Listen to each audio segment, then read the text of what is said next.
สวัสดีครับผมเดียจาก PBD Channel นะครับวันนี้อยู่กับเมาส์ที่คิดว่าเพื่อนๆหลายคนก็น่าจะรอคอยนะครับ Rapu VT0 ซึ่งต้องบอกก่อนว่ามันจะมีอยู่2รุ่นนะครับ Rapu VT0 กับ Rapu VT0 Max ตอนแรกผมสั่งซื้อเวอร์ชัน Max ไปนะครับแต่เขาบอกว่าของหมดร้านที่สั่งซื้อเนี่ยพี่จีนเขาบอกว่าของหมดนะครับก็เลยส่งเป็นเวอร์ชันธรรมดามาแทนเพราะฉะนั้นคลิปที่เพื่อนๆเห็นวันนี้จะเป็นรีวิวเวอร์ชันธรรมดานะครับซึ่งมันจะมีความแตกต่างกันนิดๆหน่อยๆเดี๋ยวผมเล่าให้ฟังแล้วกันเมาส์ตัวนี้ครับผมถือว่ามันเป็นเจนใหม่ของเมาส์จีนแล้วกันนะครับเพราะว่าเขาจะใช้เป็นMCU ของ Nordic Series 54นะครับสังเกตง่ายๆครับ Series 54เนี่ยเมาส์พวกนี้สามารถใช้งานได้ที่ประมาณ500ชั่วโมงอัพนะครับตัวนี้ก็เช่นกันครับตามข้อมูลนะครับเพิ่งเรียน 1,000 สามารถใช้ได้ที่750ชั่วโมงครับก็ถือว่าเกินไปนะครับซึ่งมันจะเป็น MCU ตัวเดียวกับ ATK A9 Ultimate ที่ผมเพิ่งรีวิวไปนะครับตัวเดียวกันเลยนะครับเพราะฉะนั้นเราน่าจะเชื่อใจในเรื่องของการส่งสัญญาณการทำงานต่างๆได้ดีนะครับโอเคไปดูรีวิวกันครับคลิปวันนี้ข้อมูลค่อนข้างเยอะเหมือนกัน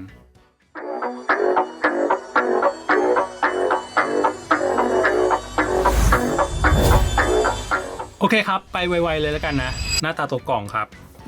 เหมือนเดิมเลยนะครับมีแค่ข้อมูลด้านหลังครับข้อมูลเมาส์ด้านหลังนะเปิดกล่องมาจะเจอกับตัวเมาส์ครับนี่คือเจ้า VT0 ครับหน้าตาประมาณนี้นะครับสีมีอยู่3สีครับคือขาวดำแล้วก็สีฟรอสต์บลูนะครับสีตัวนี้น่าจะเป็นเขาเรียกอะไรฟ้าเข้มเหรอสวยดีนะครับเป็นสีใหม่ครับสายเคเบิลครับสายถักตัวรับพร้อมตัวต่อขยายสัญญาณครับซึ่งตัวรับตัวนี้เขาจะเป็นตัวรับนาโนก็อันเนี้ยครับสามารถรองรับคลื่นเรทสูงสุดได้ที่ 8,000 ผมจะถามเพื่อนๆว่าเพื่อนๆเชื่อใจไหมว่าไอ้เล็กๆแบบนี้สามารถใช้ 8,000 แท้ๆได้ซึ่งถ้าทำผมก็ไม่ค่อยเชื่อใจเท่าไหร่แต่อันนี้ผมชอบอย่างหนึ่งคือเขาจะมีไฟเป็นไฟ LED นะครับตรงนี้เห็นไหมสีเขียวตรงเนี้ยซึ่งไฟตรงนี้มันจะบอกปริมาณแบตได้บอกสถานะแบตได้ว่าเมาส์ตัวนี้เหลือแบตเท่าไหร่อะไรประมาณนี้สีเขียวก็อาจจะถือว่าแบตเยอะอยู่อะไรประมาณนี้นะฮะฟีด1ชุดพร้อมกับกริปเทปสีดำครับอย่างแรกเลยครับมาดูเรื่องของน้ำหนักก่อนนะครับ VT0 เวอร์ชันธรรมดานะครับน้ำหนักอยู่ที่ 50.3 ถือว่าเบาพอสมควรนะเบาเลยแหละนะครับซึ่งผมว่ามันมีความคล้ายกับพวก Cyrock V8 แล้วก็ Ninjaso Sora V2 ครับผมขอชั่งนิดนึง Cyrock V8 หนักอยู่ราวๆ 39.5 นะครับแล้วก็ Sora อยู่ที่ 41.7 นะครับก็ผมรู้สึกว่า3ตัวนี้คล้ายกันเป็นเมาส์หน้าต่ำท้ายโด่งเหมือนกันทั้ง3ตัวเลยเรื่องของรูปทรงครับเป็นเมาส์หน้าต่ำท้ายโด่งนะครับแล้วก็ไซส์เนี่ยเหมาะกับคนที่มือขนาดกลางเป็นขนาดเล็กนะครับตัวเมาส์ไม่ใหญ่นะครับรู้สึกว่ายาวประมาณ119มิลนะครับแล้วก็เป็นเมาส์ที่เตี้ยๆเหมือนกันหน้าต่ำท้ายโด่งแต่ส่วนท้ายตรงเนี้ยมันก็อาจจะไม่ได้ทิ่มอุ้งมือเท่าไหร่นะครับเพราะว่าตรงนี้มันก็มีความเตี้ยเหมือนกันมันไม่ได้นูนจนทิ่มมือเหมือนพวก V8 ตรงนี้จะนูนทิ่มมือเลยนะครับดูเปรียบเทียบด้านข้างก่อนนะครับหน้าต่ำท้ายโด่งเหมือนกันนะครับเพียงแต่ว่า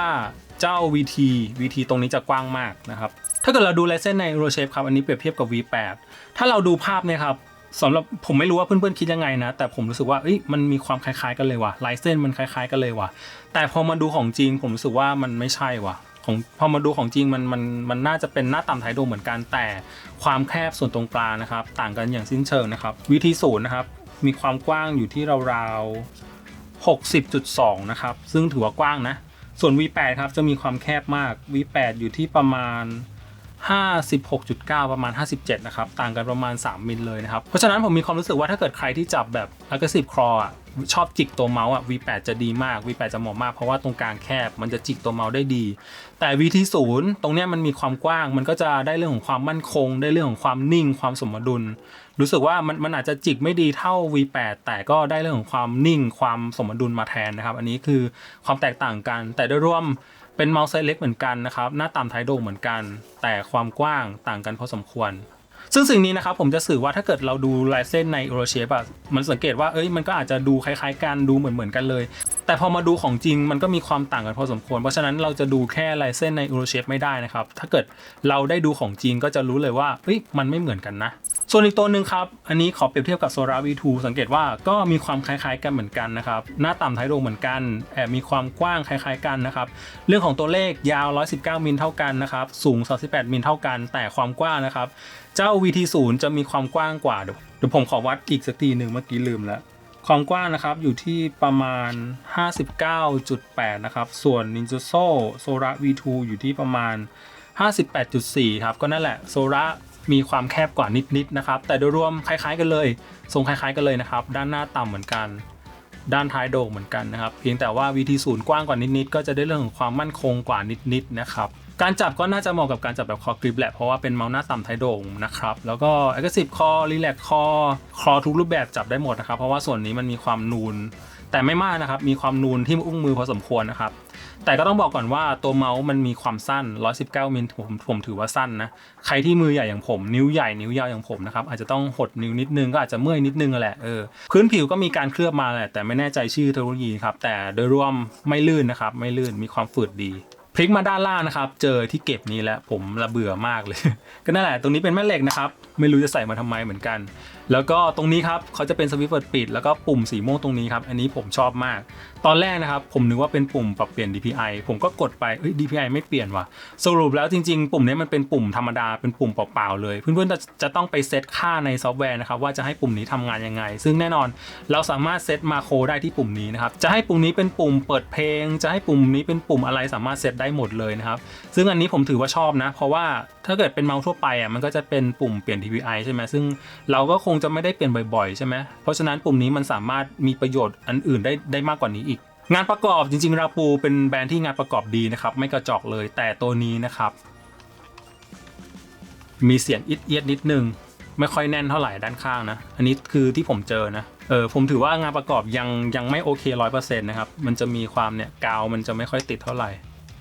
ถามว่าส่งผลต่อการเล่นไหมก็ไม่นะครับเพียงแต่ว่ามันก็รำคาญแหละเพราะว่ามันดูไม่ค่อยแน่นเท่าไหร่อ่ะสำหรับเซนเซอร์ครับตัวนี้เวอร์ชันธรรมดาครับเขาใช้เป็น PicArt 3398นะครับเพราะว่าเขาเอาตัว3395ไปจูนมาแล้วตั้งชื่อใหม่เป็น3398นะครับก็ไม่แน่ใจว่ามันเพิ่มความสามารถอะไรนะส่วนเวอร์ชัน Mac ตัวนั้นจะเป็น3950นะครับอันนี้คือความแตกต่างแล้วก็นี่เป็นหน้าตาของเจ้า3398หน้าตาประมาณนี้เลยสวิตช์คลิกตัวนี้ใช้เป็น Omron Optical ครับรองรับการคลิกประมาณ100ล้านครั้งนะครับส่วนเวอร์ชัน Mac ตัวนั้นจะเป็นของ Rapu มั้งเป็น Rapu Optical ซึ่งก็ไม่มีข้อมูลว่าเขาแตกต่างกันยังไงนะครับไปฟังเสียงคลิกนิดนึงเพื่อนๆ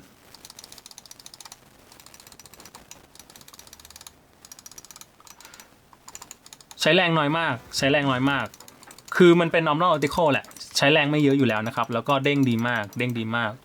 สวิตช์มีความนิ่ง P-Towel น้อยถือว่าโอเคเลยแล้วก็ Scroll Wheel กดได้ง่ายแต่ Scroll Wheel แอบมีความลื่นนิดๆนะครับไม่หนืดไม่หนึบจะมีความไหลๆนิดๆยึกยักหน่อยอันนี้ยังไม่ค่อยโอเค Backward Forward ดีนะครับ P-Towel Portable น้อยนะครับอยู่ในตำแหน่งที่โอเคสิ่งสำคัญในคลิปนี้คือเรื่องของซอฟต์แวร์นะครับ Rapu เนี่ยเขาก็คือเป็นเมาส์สเปคธรรมดาแหละแต่เขาจะมีซอฟต์แวร์ที่เราสามารถตั้งค่าอะไรต่างๆได้เยอะโคตรเลยมาดูกันซึ่งซอฟต์แวร์ตัวนี้ผมหายากมากๆนะครับเพราะว่าถ้าเกิดเพื่อนๆเข้าไปดูในเว็บไซต์ของ Rapu เพื่อนๆจะไม่เจอข้อมูลเมาส์ตัวนี้เลยแล้วก็ซอฟต์แวร์ก็ยังมีความนิดนึงนะครับจะต้องกด F5 เพื่อทำการรีเฟรชนะครับหน้าแรกนะครับการตั้งค่า DPI ครับสูงสุดอยู่ที่ 26,000 เนอะเพราะใช้เป็น3398นะครับก็ไม่ได้มีอะไรแปลกนะครับแล้วก็ต่อไป Key Map นะครับเป็นการเซตคีย์ต่างๆที่ตัวเมาส์นะครับ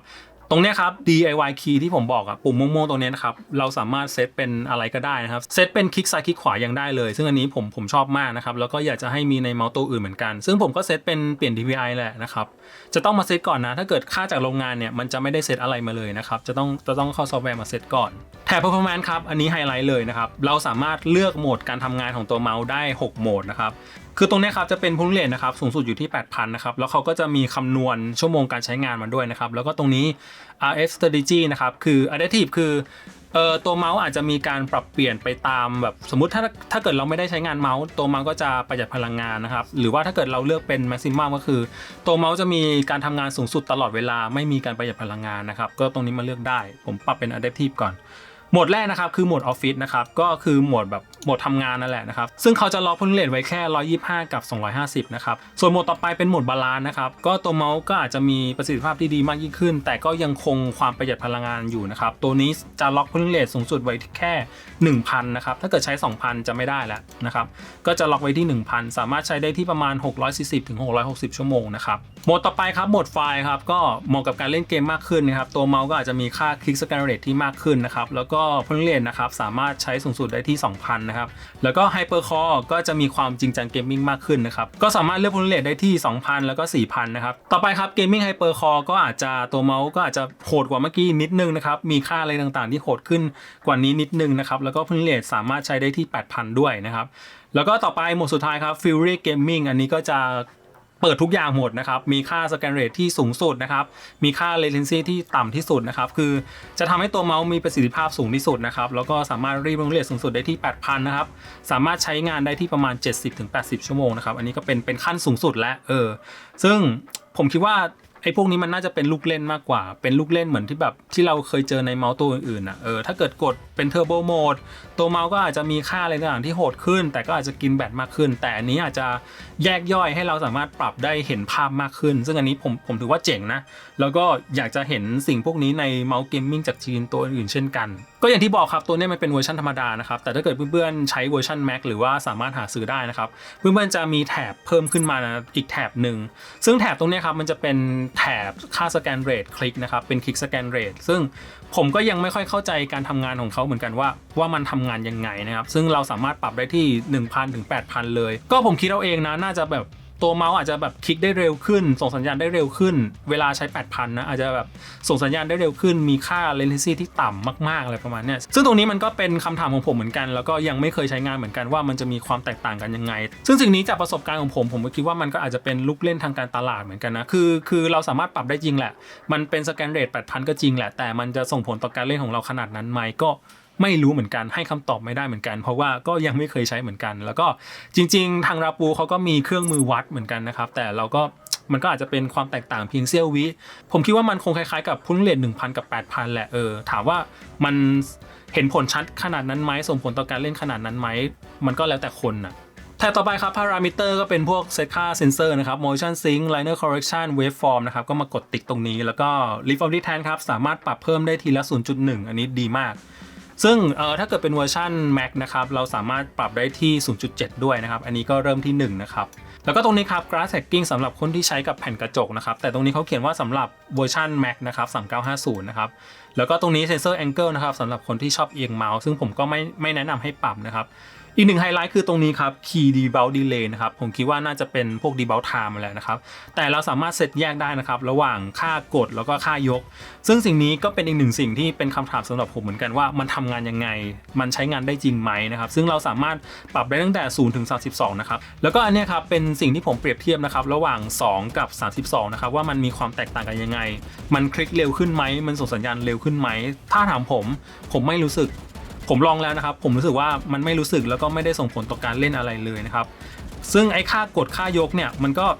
เพื่อนๆลองคิดดูเนี่ยเรากดประมาณเนี่ยกดสั้นๆแค่เนี่ยมันส่งผลยังไงอันนี้ผมก็ให้คำตอบไม่ได้เหมือนกันก็ตรงเนี้ยมันอาจจะเป็นลูกเล่นทางการตลาดอีกเช่นกันนะครับหรือว่าถ้าเกิดใครได้ลองแล้วมันเห็นผลก็มาบอกหน่อยแล้วกันนะแต่ส่วนตัวผมจากการที่ลองนะครับไม่ได้รู้สึกว่ามันต่างกันขนาดนั้นนะครับRapo VT0 ครับผมรู้สึกว่าเป็นสัญญาณที่ดีของเมาส์จีนนะครับเพราะว่าเทคโนโลยีอะไรต่างๆที่เราเห็นจาก ATK A9 Ultimate มันเริ่มกระจายส่งต่อจากแบรนด์อื่นๆแล้วตอนนี้ก็มาถึง Rapo แล้วซึ่งเมาส์ตัวนี้สามารถใช้ได้ที่หลัก500 600 700ชั่วโมงนะครับคือตัวนี้ครับเขาบอกว่าเป็นตัวแรกของโลกนะครับที่เราสามารถเซตค่า Key Scan Rate ได้นะครับแต่ก็น่าเสียดายเหมือนกันที่ร้านที่ผมสั่งมันหมดนะครับหรือว่าถ้าเกิดใครได้ลองก็มาเล่าให้หน่อยแล้วกันว่าเวลาเซตแล้วมันแตกต่างยังไงแต่ส่วนตัวผมนะครับจากประสบการณ์ผมคิดว่ามันก็อาจจะไม่ได้ส่งผลอะไรขนาดนั้นนะครับคือตัวผมเป็นสายโอสคูลเว้ยผมให้ความสำคัญกับรูปทรงมากกว่าเทคโนโลยีอะไรต่างๆใหม่ๆในปี 2025 เนี่ยที่เขาคิดค้นมาเพียบเลยนะครับซึ่งเทคโนโลยีใหม่ๆดีไหมตอบว่าดีแต่ถามว่าเราใช้ไหมก็อยู่ที่เพื่อนๆนะครับแล้วก็บางอย่างมันก็อาจจะเป็นลูกเล่นทางการตลาดเหมือนกันคือตัวเนี้ยเป็นตัวแรกของโลกที่มีคลิกสแกนเรทมันก็อาจจะทำให้มันดูน่าสนใจมากๆเลยเฮ้ยตัวนี้มันตัวแรกของโลกเลยว่ะมันก็ดูน่าสนใจนะครับแต่ถามว่าพอถ้าเกิดได้ลองใช้มันคลิกเร็วขนาดนั้นไหมก็อาจจะไม่ใช่ก็ได้ส่วนราคาครับเวอร์ชันปกติเนี่ยอยู่ที่ประมาณ1,000ปลายๆนะครับแล้วก็เวอร์ชัน Mac เพิ่มประมาณ600 บาทนะครับก็ได้เวอร์ชัน Mac ก็ถ้าเกิดใครหาเวอร์ชัน Mac ได้ก็บอกผมหน่อยละกันคิดว่ามันก็น่าจะสามารถปรับอะไรได้มากกว่านี้ปรับค่า Key Scan Rate ได้ก็น่าจะมีอะไรเล่นได้มากกว่าตัวนี้ครับแต่ก็อย่างที่บอกนะครับสำหรับคนที่ชอบเมาส์เล็กนะครับเมาส์หน้าต่ำไทโด่งมีความคล้ายกับโซระแล้วก็คล้ายกับ Cyrock V8 ผมคิดว่า VT0 เป็นอีกหนึ่งตัวที่น่าสนใจมากๆลองดูนะครับผมปรับตะกร้าไว้แล้วครับสำหรับคนที่อยากจะลองเมาส์หน้าต่ำไทโด่งสเปคโคตรโหดราคาบัดเจ็ตครับ Rapo VT0 ครับ